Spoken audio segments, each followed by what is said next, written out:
अल्लाह ही अल्लाह किया करो, दुख न किसी को दिया करो, जो दुनिया का मालिक है नाम उसी का लिया। अस्सलाम वालेकुम वरहमतुल्लाहि वबरकातुहू। दोस्तों, आज वायरल न्यूज़ लाइव के स्टूडियो में आज जिस शख्सियत को मैं आपके सामने पेश करने वाला हूँ, पूरा जलगांव, बल्कि अगर ये कहूँ तो शायद गलत ना होगा कि हमारा पूरा इलाका, पूरा महाराष्ट्र इन्हें बड़ी मोहब्बतों से गुप्ता जी के नाम से जानता है। दीपक कुमार गुप्ता। खुदा ने सलाहियत दी है जुल्म के खिलाफ लड़ने की, अत्याचार, नाइंसाफी, भ्रष्टाचार के खिलाफ लड़ने की।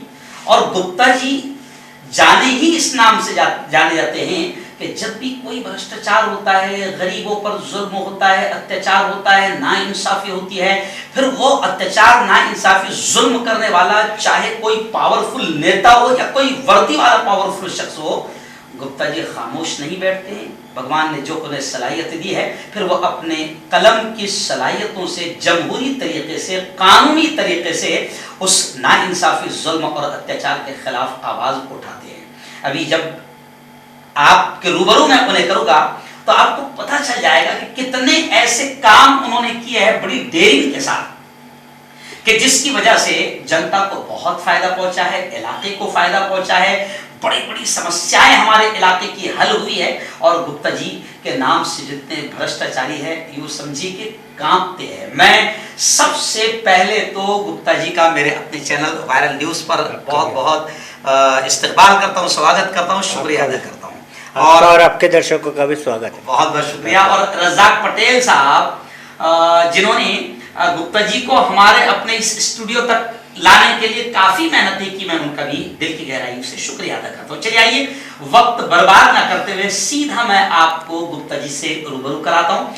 सबसे पहले सर, मैं जो सवाल होता है, सबसे पहला यही सवाल कि मैं आपका नाम, आपका फैमिली बैकग्राउंड और आपकी एजुकेशन थोड़ा सा आप हमारे दर्शकों को इसके बारे में बताएं। मेरा नाम दीपक कुमार प्यारेलाल गुप्ता है और मैं जो है दीपक कुमार प्यारेलाल गुप्ता, गुप्ता, बड़े प्यारे हैं।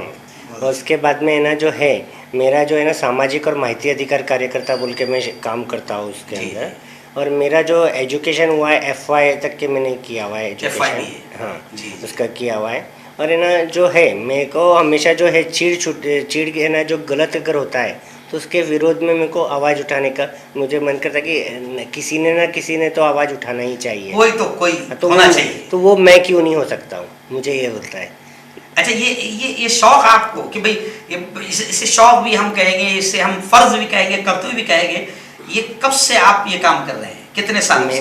वैसे तो है ना मैंने जो काम शुरू किया हुआ है, मैं तो है ना पहले है ना 2011 में मैं ना इत्तेफाक से सामाजिक क्षेत्र में मैं पहले अन्याय के खिलाफ में तो अपने को चीड़ होती है, एक सामान्य आदमी जैसा होता है उसको चीड़ होती है, वैसा मुझे भी होती थी। लेकिन 2011 में मेरे साथ में ऐसा एक वाक़या हुआ है, उसके अंदर मैं ना आते आते इसके अंदर है ना पूरा सामाजिक क्षेत्र में आ गया हुआ। सामाजिक क्षेत्र में आप आ गए और आपको लगा कि अब इस लाइन से काम करना चाहिए। बराबर। आपको साहब डर नहीं लगता है ऐसा? क्योंकि जब आप भ्रष्टाचारियों का भांडाफोड़ करते हैं, कभी कभी आप, जैसे आपकी पूरी हमने जब जानकारी ली तो आप बड़े बड़े नेताओं से भी टकरा जाते हैं, आप वर्दी वालों से भी टकरा जाते हैं अत्याचार के खिलाफ, तो आपको डर नहीं लगता ऐसा? नहीं, मुझे डर क्यों लगना चाहिए। मेरे भी एक बार मेरे वकील ने मुझे एक प्रश्न पूछा था, हाँ, कि आपको डर नहीं लगता कि गुप्ता जी आप इतने लोगों से भिड़ते हो, ऐसा करते हो। तो मैंने उनको एक प्रश्न पूछा था, मैंने वकील साहब आपकी दिनचर्या क्या है? तो मैंने बोले क्या? तो बोले मैंने आपकी दिनचर्या जनरली ये होगी, सवेरे आप उठते फ्रेश होकर नित्य कर्म के, आपके पास में क्लाइंट आते हैं, क्लाइंट होने के बाद में आप कोर्ट में आते हो, कोर्ट में आने के बाद में फिर खाना खाने जाते हो शाम दोपहर में, फिर वापस आते हो, फिर शाम को सो जाते हो, मतलब शाम को घर पे जाते हो।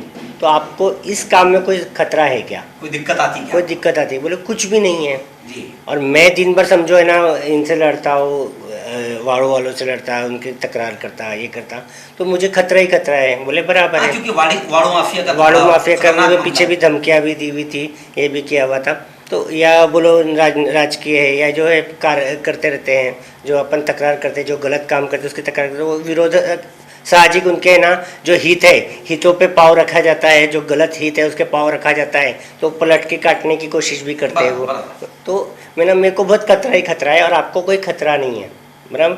तो मेरा शाम तक के, मेरे शाम का 6 बजे तक की गारंटी नहीं है, लेकिन आपके शाम के 6 बजे तक की गारंटी है क्या? तो बोले नहीं। तो बोला कहीं ना कहीं जाकर हम एक ही लेवल पे मिले कि आपको भी, आपकी भी गारंटी नहीं है और मेरी भी गारंटी नहीं है, तो फिर करके मरना ना, कर कुछ अच्छा करके मत। हाँ। साहब हमारे प्रेषित ने भी कहा है कि जब तुम जुल्म को, अत्याचार को, नाइंसाफी को होते देखो, तो हमारे प्रेषित ने कहा है हाथ से रोकने की ताकत है तो हाथ से रोको, बराबर है, जबान से रोकने की ताकत है तो जबान से रोको, और ये दोनों भी ताकतें नहीं है तो कम से कम बुराई को दिल से बुरा तो समझो कि यार क्यों हो रहा है, अच्छा या जो आपके लिए लड़ रहा है उसके लिए साथ दो, उसका कम से कम साथ दो। पवित्र कुरान भी कहते हैं कि तावनु अलल बिर्रि व तक़वा, के अच्छे कामों में साथ दो, तो कम से कम साथ देना चाहिए। लेकिन एक बात जहन में आती है, दर्शक भी हमारे जानना चाहते हैं, क्या कभी ऐसा अटैक वाला, हमले वाला मामला आपके साथ में हुआ है? अटैक बोले तो मेरे सामने ना 1-2 बार मेरे को धमकियाँ भी दी हुई है, धमकियाँ आके दी हुई है।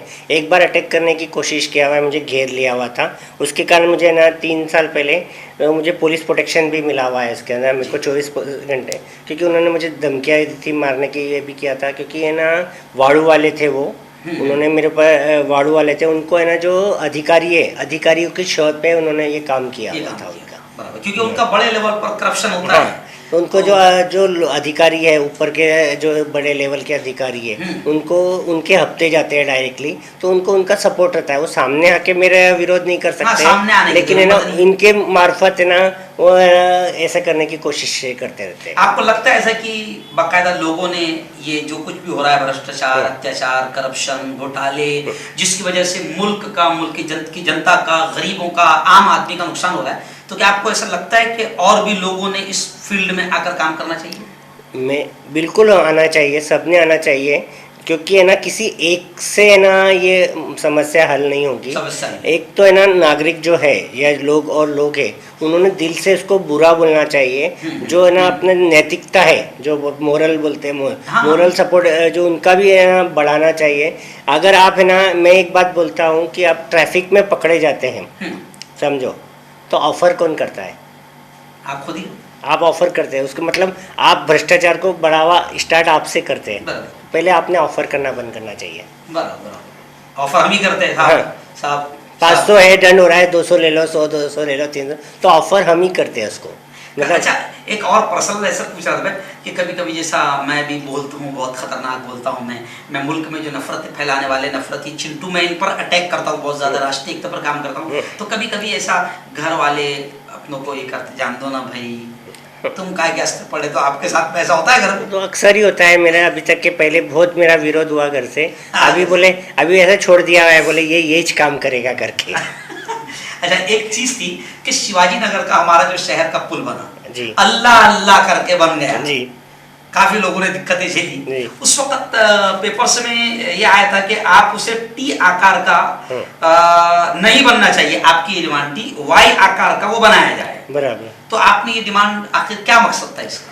जो शिवाजी नगर का जो पुल है, मैं इसका पाठ पुरावा 2014 से कर रहा था, 8 साल तक के मैंने इसका पाठ पुरावा, जब तक के नहीं बना, जब तक के स्टार्ट में ना जब पुल कमजोर हुआ था, तो वहाँ से ना जब गाड़ियाँ जाती थी तो हलता था, तो कोई दुर्घटना नहीं हो, इसलिए मैंने आंदोलन किया, आंदोलन करके वहाँ पे क्रॉस बार डालने लगाया पहले, कि कम से कम है ना हैवी ट्रैफिक रुकेगा तो पुल की लाइफ थोड़ी और बढ़ जाएगी, पुल की लाइफ बढ़ेगी। उसके लिए भी एक मज़ेदार किस्सा है उसके लिए हमने उसका, कि जब ना महानगर पालिका जगताप करके एक उपायुक्त साहब थे उस समय अधिकारी, तो उन्होंने ना महानगर पालिका के अधिकारी थे, मैंने उनको वहाँ पे आंदोलन किया कि उनको पहले कई बार पत्र दिया मैंने कि भाई मेरा ऐसा है, नहीं कर रहे थे, तो महासभा में मैं महासभा में गया, मेरे कुछ सहकारी थे, महासभा में जाने के बाद में मैंने उनको एक है ना जो लोकशाही दिवस था उसके अंदर जाके एक गुलाब दिया, मैंने साहब आप काम नहीं कर रहे इसके लिए धन्यवाद, आप काम नहीं कर रहे इसके लिए धन्यवाद,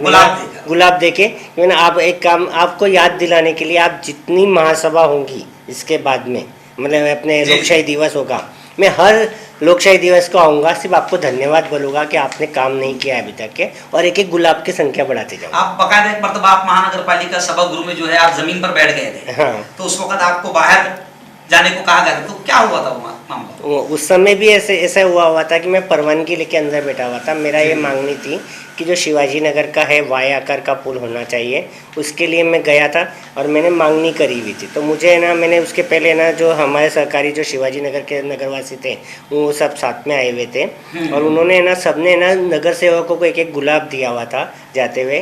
मैं कभी भी गांधीगिरी का समर्थन करता हूँ उसका, जो हिंसा से कभी भी कोई मैटर सॉल्व नहीं होता है। समस्या को गांधीगिरी से हल करना। हाँ, हल करना मेरा जोर हमेशा उस पर ही रहता है। तो मैं गुलाब उनको दिया हुआ है कि सब हमारी प्रश्न माने। जब उन्होंने नहीं माना तो मैं फिर जमीन पे बैठ के हाथ जोड़ के कि हमारा प्रश्न भी आप उठाओ। दर्शकों से मैं एक बात बताऊंगा कि जब कोरोना का बड़ा खतरनाक मौका था और लोग धड़ाधड़ हम अपनी आंखों से देख रहे थे कि हट्टे कट्टे जवान भी अपनी जिंदगी की जंग हार रहे हैं, और उस वक्त एक इंजेक्शन था जो मिलता नहीं था और उसका बहुत बड़ा ब्लैक मार्केटिंग चलता था और बड़े धड़ल्ले से वो करप्शन होता था। तो उस वक्त भी आपने उस इंजेक्शन को लेकर जनता की बहुत बड़ी सेवा की थी और आपने आवाज उठाई थी। तो उस वक्त क्या हुआ था, कहां तक अपनों को सफलता मिली थी? उस वक्त होता क्या था कि ना, जो इंजेक्शन है अभी है ना, कई डॉक्टर ऐसे भी रहते थे, कई हॉस्पिटल ऐसे रहते थे कि जो लालच में कि भाई है ना, ये इंजेक्शन 5-7 हज़ार रुपये का आता है, लेकिन बाद में 50-50 हज़ार 1-1 लाख रुपए का भी इंजेक्शन बिका हुआ है। अब है ना, इसके विषय में जब है ना मैंने जानकारी, मेरे पास में कई तकरारें आती थी कि हमको इंजेक्शन नहीं मिल रहा है या कोरोना में है ना बेड नहीं मिल रहा है। तो जबकि तत्कालीन जो जिलाधिकारी है अभिजीत राउत साहब, तो उनको मैंने बोला, उन्होंने मेरा काम भी देखा, काम देख के मेरे पे फेथ किया उन्होंने। उनका विश्वास, तो इतना विश्वास था उनका कि जो रेमडेसिविर की जो रोज लिस्ट निकलती थी, तो पहली लिस्ट है ना उनके निकलने के बाद में उन्होंने बोल के रखा था कि गुप्ता जी को एक लिस्ट देने का कि कहाँ कितने रेमडेसिविर है। क्योंकि मेरे पास में जो लोगों के कॉल आते थे, कॉल आने के बाद में कि भाई ये फलाना हॉस्पिटल में मुझे रेमडेसिविर नहीं मिल रहा है, तो मेरे पास में लिस्ट रहती थी, अरे आज तो इनको 5 आए हुए, उनको फिर फ़ोन लगाता था, सब आपको आज के दिन 5 इंजेक्शन आए हुए, आपने कितने लगाए हुए, आप इनको ये वाले को देने का है आपको, नहीं तो मैं आऊँ क्या? नहीं, बोले आप मत आइए, हम दे देते। ऐसा करके वो इंजेक्शन उनको मिलने लग गए। कई यानी कितना बड़ा काम उस वक्त आम जनता का हुआ था, क्योंकि 5,000 का 7,000 का इंजेक्शन 1-1 लाख रुपए तक के ब्लैक मार्केट में चलता था। गुप्ता जी से भगवान ने वो भी काम लिया है, अच्छा काम लिया जिसमें जनता की सेवा हुई। उस समय ना बहुत सारे ना जो ये थे, क्या बोलते, हॉस्पिटल्स के बिल बढ़ के आए हुए थे। जी। तो कई लोगों को ना जाने के बाद में मैंने हॉस्पिटल्स के बिल कम करा के दिए हुए वहाँ पर। कम से कम मैंने 20 से 25 लाख रुपए के जो है, किसका 50,000, किसका लाख, किसका 2 लाख, ऐसा करके मैंने ना बिल कम करा के दिए हुए उस समय लोगों ने। मतलब ऐसे लोग थे कि जिनके पास में पैसा नहीं था, इलाज की भी जरूरत थी, बेड नहीं मिलते थे, उस समय ना पूरा बेड के लिस्ट वगैरह बनाने का। इसके बाद में एक है ना, एक समस्या एक और आई हुई थी कि जो अपना है ना मोहाड़ी के रोड पे हॉस्पिटल है, उन जब भी नया, तो अपन ने पाठ पुरावा किया। जिलाधिकारी जो अभिजीत राउत साहब है, उन्होंने भी बहुत बड़ा पाठ पुरावा किया, उसको उस समय चालू किया। अब चालू करने के बाद मेडिकल कॉलेज इकरा को सेंटर दिया गया था, नहीं, अपने मोहाड़ी रोड पे महिलाओं के लिए, अच्छा, महिलाओं वो जो बना हुआ है जी उसके अंदर, तो वहाँ पे उन्होंने चालू किया। वहाँ पे एक समस्या आ रही थी कि वहाँ पर टेलीफोन नहीं था, वहाँ पे कांटेक्ट नहीं किया जा सकता। फिर मैंने मेरे खर्चे से एक मोबाइल और एक है ना लैंडलाइन वहाँ पर लिख के दिया हुआ है, और वो नंबर है ना फ्लैश किया था कि अगर आपको यहाँ पर बेड खाली रहते हैं तो कभी भी पूछने का, बेड कितने खाली है, इतने, फिर यहाँ के लोगों को वहाँ पर शिफ्ट कराने का या एम्बुलेंस की व्यवस्था करने की, वैसा काम फिर हुआ है। अच्छा, धुलिया का एक वाकया आपका बड़ा मशहूर है, दर्शक को भी जानना चाहते हैं कि बकायदा धुलिया की पुलिस ने आपको यहाँ से रातों रात उठाकर लेकर गई। बराबर। बाद में ये हुआ कि पता चला कि वो आपके साथ गेम था और गेम करने वाले, अत्याचार करने वाले, इल्लीगल काम करने वाले खुद कानून के रखवाले थे, वर्दी वाले थे। तो आपने उस पर भी मामले में क्या किया था और अब क्या हुआ उस मामले का? फिर वो मामला ऐसा था कि मैं ना अशोक सादरे करके एक अपने पीआई थे जलगांव में, उन्होंने आत्महत्या कर ली थी अपने नासिक में अपने रहते घर में, और उन्होंने तत्कालीन जो पुलिस सुपरिटेंडेंट है, पुलिस एसपी है जालंधर सुपेकर, और है ना उसके बाद में ना उनके जो प्रभाकर रायते करके एलसीबी पीआई थे, वो और कुछ राजकीय लोगों पे ना उन्होंने ये इल्ज़ाम लगाया हुआ था कि उन्होंने जो सुसाइड नोट है, सुसाइड नोट में इन्होंने नाम लिखा हुआ था। तो मैं उनके लोग भी मुझे, उनके परिवार के एक बार वो मुझे मिले हुए थे, तो मुझे मेरे मन से आवाज़ आई कि कहीं ना कहीं अन्याय हुआ है। तो ये अन्याय को न्याय देने के लिए मैंने ना आंदोलन किया, उनके परिवार वालों को न्याय दो, और मैंने घोषणा की थी कि तत्कालीन सुपेकर जो है, सुपेकर रायते ने अटक करा। और मेरा ये मांगनी थी, उस समय क्या हो रहा था कि जो इस केस की तपास सीआईडी के पास में गई हुई थी, नासिक सीआईडी के पास में, और सीआईडी का एक है ना डीआईएसपी, वो इस केस की इंक्वायरी कर रहा था। अब मैंने उसके ऊपर प्रश्न उठाए हुए थे कि कुछ पुलिस डिपार्टमेंट में, कुछ डिपार्टमेंट ऐसे होते हैं कि एक रैंक ऊपर मिलके मिलता है, जैसे ना एलसीबी हुआ, अपने एसीबी हुआ, इसमें जो पीआई रहता है वो डीआईएसपी रहता है, मतलब बोला जाता है ऐसा ही है। तो मतलब है ना, जब एक डीआईएसपी मतलब एक पीआई रैंक का पीआई है, उसमें डीआईएसपी बोला जाता है सीआईडी में, तो वो है ना आकर है ना यहाँ पे इंक्वायरी कर रहा है, और जो पद पे बैठा हुआ है वो एसपी है। जी जी। तो एक पीआई की इंक्वायरी एसपी किस लहजे में करेगा? सवाल नहीं था। क्योंकि कहीं ना कहीं आज भले सीआईडी में है, कहीं ना कहीं जाके वापस मिलना है, लिख गए, मतलब कहीं की उसकी उनकी पोस्टिंग होगी, उसकी पोस्टिंग होगी, तो कहीं में जाके वो नीचे उनके अधिकारी, कनिष्ठ अधिकारी आना है, तो जांच निष्पक्ष कैसे होगी? तो मैंने इसके लिए आवाज़ उठाया था, तत्कालीन आईजी, डीजी सभी को मैंने पत्र लिखे हुए थे और आंदोलन किया था। इस कारण है ना कई लोग खफा हो गए मेरे से कि आपने विषय को उठाया हुआ है। इस करके उन्होंने क्या किया कि धुले के एसपी जो साहेबराव पाटिल है, उनको, हाँ, उनको और ना वहाँ के आमदार है अनिल गोटे, उन्होंने संगमत करके उन्होंने मेरे ऊपर है ना खोटा गुना दाखिल करा। मेरे ऊपर गुना भी दाखिल नहीं किया, सिर्फ जहाँ तक मेरे को जानकारी मिली आरटीआई में कि उन्होंने सिर्फ फोन किया कि मुझे एक असील एसएमएस आया हुआ है। रात को 12 बजे एसएमएस आता है, उनका बोलना है 19 नवंबर 2015 में रात को 12 बज के, मतलब जो सवेरे होता है 18 से 19 तारीख होती है, तो 12:15 बजे के लगभग उनका बोलना था कि मुझे मैसेज आया हुआ है। और सवेरे 6 बजे वो एसपी को कॉल करते हैं, मैसेज करते हैं। 9 बजे है ना जो वो ऐसे में लगभग है ना घूम के है ना जो आजाद नगर पुलिस स्टेशन है उधर जाता है, उधर से ना पुलिस सीडीआर निकालती है, एसडीआर निकालती है, और 12 बजे उनको रिपोर्ट आती है उनके लगभग, कि 12 बजे के लगभग उनको रिपोर्ट मिलती है कि ये कोई तो भी है ना जो सिम कार्ड जो लिया हुआ है, बोले जो तथाकथित सिम कार्ड था, नंबर बताया था, वो अकोला के किसी व्यक्ति के नाम पर है जी। तो अकोला के व्यक्ति के नाम पे है, लेकिन उसमें IMI नंबर बोल रहे कि है ना मेरा दीपक कुमार गुप्ता का ऐसा बता रहे, और उसमें एक नंबर भी मिसमैच था उसके अंदर। मतलब जो 16 आंकड़े नंबर होते हैं उसमें 15 ही आंकड़े मिल रहा है, एक नंबर किसी का भी मिस था। तो डायरेक्ट उनको ना उठाते हुए जिसके नाम पे सिम कार्ड है, एक षड्यंत्र के तहत है ना मुझे जलगांव में आ गए हुए डायरेक्टली।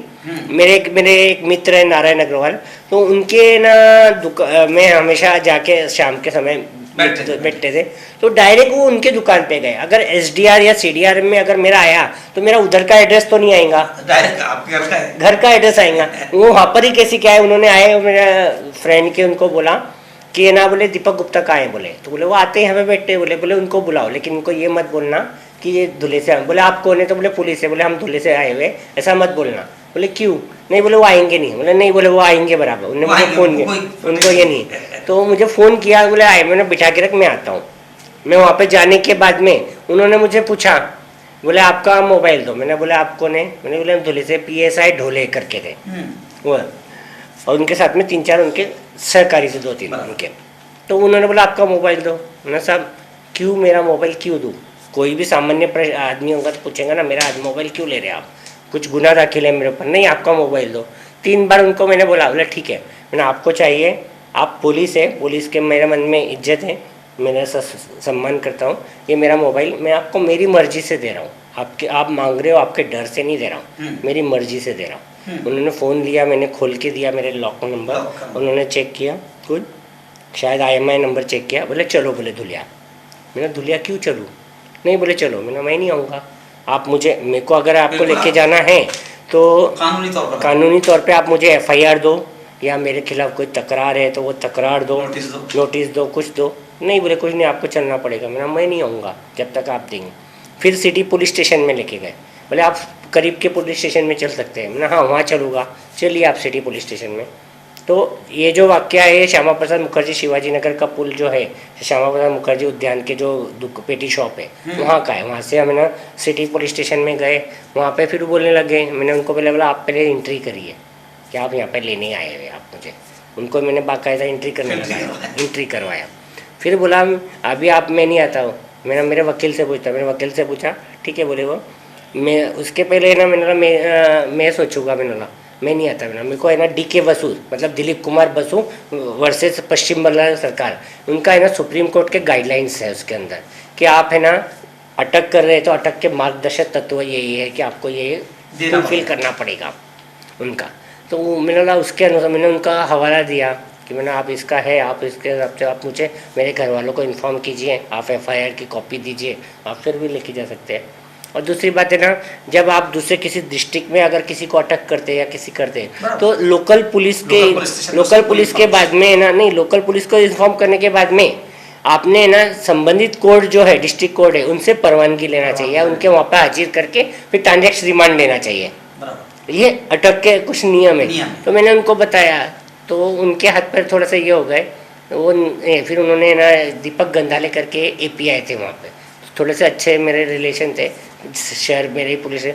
तो उन्होंने मुझे बुलाया, बोले गुप्ता जी मैं आपको जोर नहीं दे रहा हूँ, बोले आपको एक उनकी परिस्थिति रख रहा हूँ कि उनके पास में ना SP ने सिर्फ ऑर्डर दिया हुआ है, कुछ भी नहीं है उनके पास, तो आप जाइए, आपको घर तक भी छोड़ के जाएंगे बोले।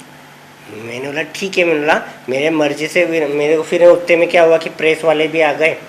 तो प्रेस वाले आने के बाद में वो प्रेस वालों ने बोला गुप्ता जी क्या हुआ, मैंने ऐसा मामला है। तो मैं जब अशोक साधे साहब का मैटर उठा ही रहा था तो उन्होंने क्या किया कि उन्होंने सबके कैमरे चालू हो गए। तो वो जो महोदय आए थे, मुझे PSI महोदय धुलिया से, और परेशान हो गए। तो उनको रिक्वेस्ट करने लगे। मैंने ठीक है चलो मैं आता हूँ आपके साथ में। मेरे एक दोस्त को नारायण अग्रवाल, उनको लिया और हम फिर गए। मेरा मोबाइल उन्होंने ताबे में जब भी ले लिया। अब हुआ क्या कि यहाँ से हम जैसे निकले तो सब मीडिया के फ़ोन, धुलिया के फ़ोन, इधर वालों ने धुलिया वालों को बोल दिया, तो वहाँ के फ़ोन आने लग गए वहाँ से। अब इसी बीच में क्या हुआ कि मैं ना जो अंजलि दमाने मैडम वगैरह, उनको मैंने साध्या प्रीति शर्मा मैडम, तो मुझे कुछ लोगों ने बताया कि उन्होंने मैंने जब अशोक साधरे मैटर में उनको इन्फॉर्मेशन वगैरह दी थी तो उन्होंने मेरी हेल्प की थी कि उन्होंने ना DG है परवीन दीक्षित साहब थे उस समय, और है ना तत्कालीन जो मुख्यमंत्री है उनको है ना कॉल करके ऐसी इन्फॉर्मेशन दी, ऐसा मुझे बताया गया। और वो कॉल उधर भी गए।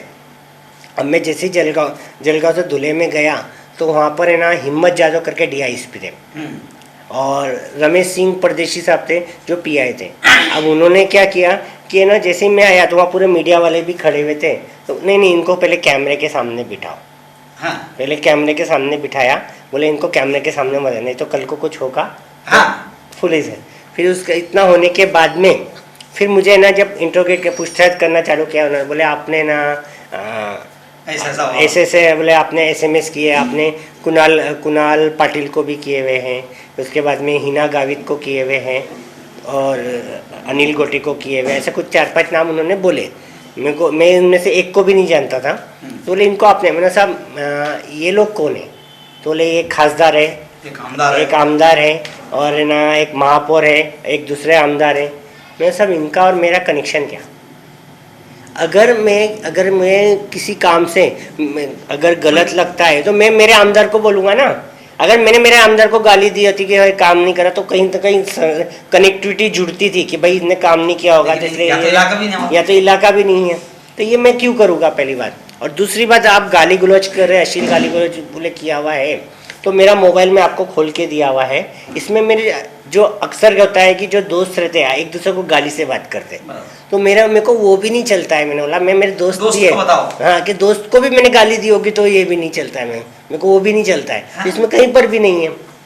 बोले ठीक है, उन्होंने चेक किया नहीं है। बोले फिर मैं साहब एक बात आप मुझे, मेरा प्रश्न है कि ये जो कंप्लेनर है, मैं हिना गावित को नाम से जानता हूँ क्योंकि है ना उस समय मैंने न्यूज़पेपर में पढ़ा था कि सबसे कम उम्र की खासदार बनी है।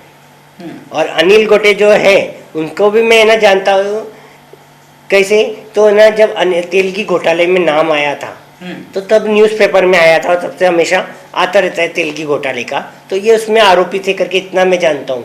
बाकी इसके अलावा कहाँ रहते हैं, क्या है, उम्र है, फोटो कैसा है, चेहरा कैसा है, वो भी नहीं मालूम मुझे। हाँ, तो मेरे को ये जानता भी नहीं। तो मुझे आप ये बताइए कि ये लोग अभी कहाँ हैं? हाँ, तो बोले अपनी अपनी जगह पे है। तो मैंने बोला जहाँ तक जानकारी है कि हिना गावित जो मैडम है वो खासदार थे उस समय, तो वो है ना नंदुरबार में। ये जो कुणाल गोरे बोला जाता है तो वो है ना शायद दोंडाईचा के आमदार है, दोंडाईचा में। ये है ना धुलिया में, कोई इधर बाहर का। तो ये सब लोग अलग अलग है। तो आप है ना सबकी इंक्वायरी के आप कैसे क्या कर रहे हैं? नहीं बोले हम सब इंक्वायरी एक साथ में मिला के कर रहे हैं। मैंने बराबर है, आमदार खासदार है तो आप सब इंक्वायरी आपको, नहीं तो सामान्य आदमी अगर जाता है कि साहब मेरी है ना एक तकरार है, ये रोड नहीं, ये रोड है ना, वो पुलिस स्टेशन में वो वाला बोलता है ये वाला, मतलब हद्दी पे से वाद होता है। यहाँ तो पूरा है ना पुलिस स्टेशन के, ये जिला तालुका भी छोड़ के जिले के अंदर क्या आप कर रहे हो? नहीं ऐसा नहीं, हम इंक्वायरी कर रहे हैं ना साहब, आप चाहे तो मुझे अटक कर सकते हैं। नहीं हम आपका मोबाइल फिर उन्होंने पूरा देख लिया, कोई नहीं है। बाहर मीडिया खड़ा हुआ था, मीडिया को क्या जवाब देना। तो उन्होंने क्या किया, फिर मीडिया के पास गए, बोले हम दीपक गुप्ता को अभी नहीं छोड़ रहे, सवेरे छोड़ रहे ताकि मेरी और मीडिया की बात नहीं हो।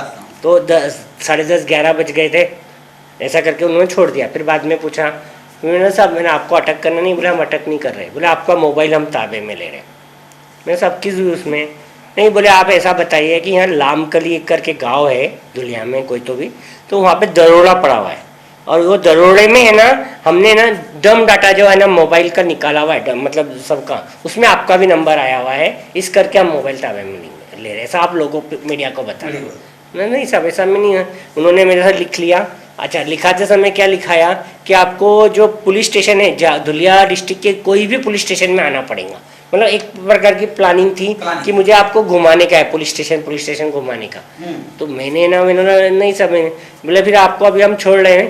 बोले मैंने सिर्फ कैसे जाएंगे? मैं साहब अचानक आए हुए 100 में 50-100 रुपये जेब में पड़े हुए हैं, हम जाएंगे इधर क्या बोलते हैं जलगांव नाके पे, वहाँ पे ट्रक में बैठ के चल जाएंगे। मैंने तो उनको थोड़ा सा ये लगा कि अगर इनको रात में अटपटा गया कि अगर इनको रात में कुछ हो गया तो हमने मीडिया को जवाब दिया हुआ है कि हम सवेरे छोड़ रहे हैं, रात में ये हो गया। नहीं रुको, बोले आपने में खाना में ना सब खाने का तो कोई सवाल नहीं, आपने 6 बजे से निकले वहाँ से, तो अभी रात को 12 बजे। फिर उन्होंने मेरे लिए खाना मंगाया, खिचड़ी मंगाई।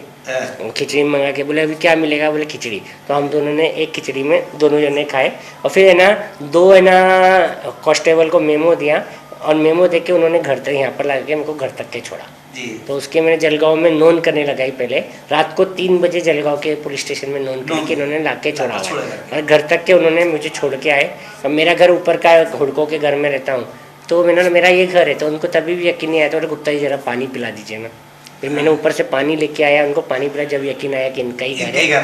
और फिर है ना इन्होंने मेरे को घर पे छोड़ के गया। बाद में आपने कुछ उन पर दावा करे थे? फिर उसके बाद में ना दूसरे दिन मैंने प्रेस लिया और प्रेस में पूरा प्रकार बोला कि मुझे ऐसा मेरे को ये किया हुआ है। और मैंने ना जो डीजी महाराष्ट्र है उनको भी पत्र लिखा कि मेरा इनलीगल तौर पे मेरा मोबाइल डिटेन कर लिया हुआ है, इन्होंने मोबाइल रख लिया हुआ है और है ना इनके ऊपर इंक्वायरी होना चाहिए। राज्य मानव अधिकार आयोग में भी तकरार किया। तो इन्होंने ये सब प्रेस में जैसे ही उस दिन आया 20 तारीख के दिन, 20 तारीख को मैंने दिया, 21 तारीख को जैसे ही प्रेस में आया कि सब ऐसा हो रहा है, तो अपने आप को चमड़ी बचाने के लिए उन्होंने ना शाम को 7 बजे के लगभग सोमवार को, मतलब 21 तारीख को गुना दाखिल किया। मतलब आपने ना उठा रहे 19 तारीख को है, गुना 21 तारीख को दाखिल है। वो होने के बाद में गुना दाखिल किया और मैंने इमीडिएटली मैंने ना जो तकरार की, मैं हाई कोर्ट मैंने ना जो पत्र दिया था डीजी को, उसके आधार पर मैंने हाई कोर्ट में 5 लाख का दावा उनके ऊपर इनलीगल डिटेंशन इन्होंने मेरा किया हुआ है करके और मेरा मोबाइल रखा है, उनके ऊपर दावा डाला उन्होंने उनको 5 लाख। अभी कहाँ तक पहुँचा मामला? तो वो मामला भी जो है ना राज्य अपने जो मानवीय हक आयोग जो है, मतलब ह्यूमन राइट्स में, तो वो ह्यूमन राइट्स में वो मामला अभी शुरू हुआ है। क्योंकि मेरा है ना अभी ये मैटर में है ना जो है मैंने हाई कोर्ट में भी डाला था। तो हाई कोर्ट में डालने के बाद में उनको हाई कोर्ट ने मेरा एक प्रकार के जैसा जज वगैरह बात करते हैं, तो उन्होंने एक प्रकार के बोलने में एक्सेप्ट किया हमारा कि नहीं इन्होंने डिटेंशन हुआ है इनका। क्योंकि अगर है ना अगर आपने है ना इनका स्टैंड था पुलिस का कि हमने इनका डिटेंशन नहीं किया है, पूछताछ के लिए उठाया था। पूछताछ तो आपको पूछताछ करनी है तो सीआरपीसी परमानेंट नोटिस देना चाहिए था और नोटिस देने के बाद में हम हाजिर नहीं होते हैं तो तब आप है ना कोर्ट की परमिशन से आप मुझे उठा सकते थे। वारंट लेके। तो आपके पास में जब कोई गुनाह ही नहीं दाखिल था, सिर्फ आपको सब ये उन्होंने बैक डेट में ना उनका पत्र लिया हुआ था, जब आपके पास में कोई गुनाह ही दाखिल नहीं है तो आपने उठाया कैसे क्या है?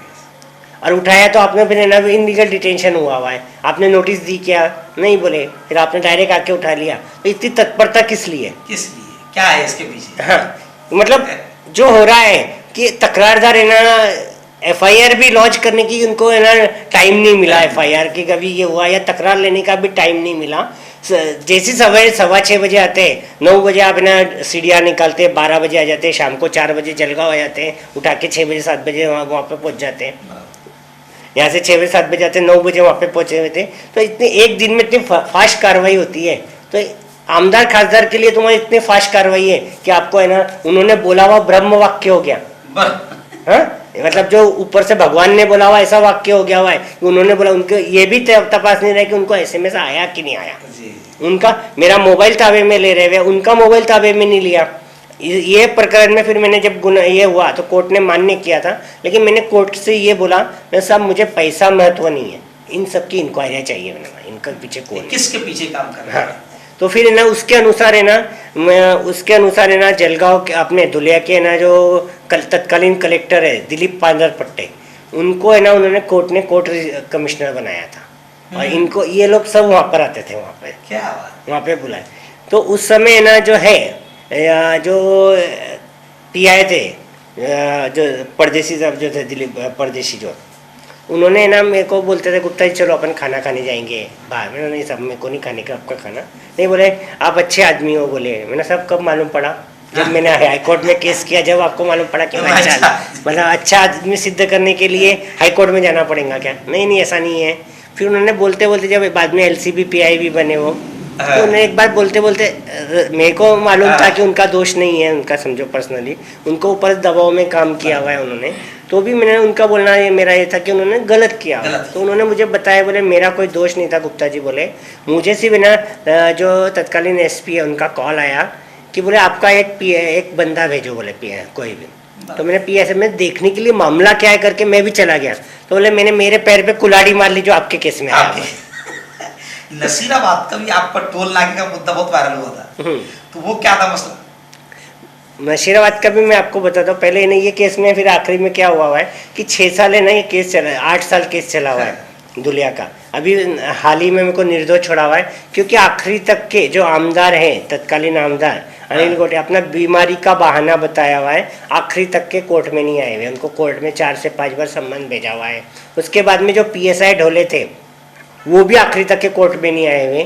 जब नहीं हो रहा है आखिरी तक, मेरे को अगर सिर्फ तारीख पे तारीख मिल रही थी, तो मैंने हाई कोर्ट में एक रिट पिटीशन करी कि साहब illegal justice delay justice deny होता है। मैंने सब आपने ना जो न्याय में देरी न्याय से देने से इनकार है। मैं तो मैंने तकरार किया कि ये नहीं हो रहा। तो फिर उसके बाद में ना कोर्ट ने ना फिर ना देखा कि इनको और नोटिस दिया। फिर मैंने एक एप्लीकेशन दिया कि साहब ये ना इनको चलाने में इंटरेस्ट नहीं है। तो कोर्ट ने मेरी बात मानी और वो केस खारिज कर दिया, मुझे निर्दोष छोड़ा हुआ है केस में।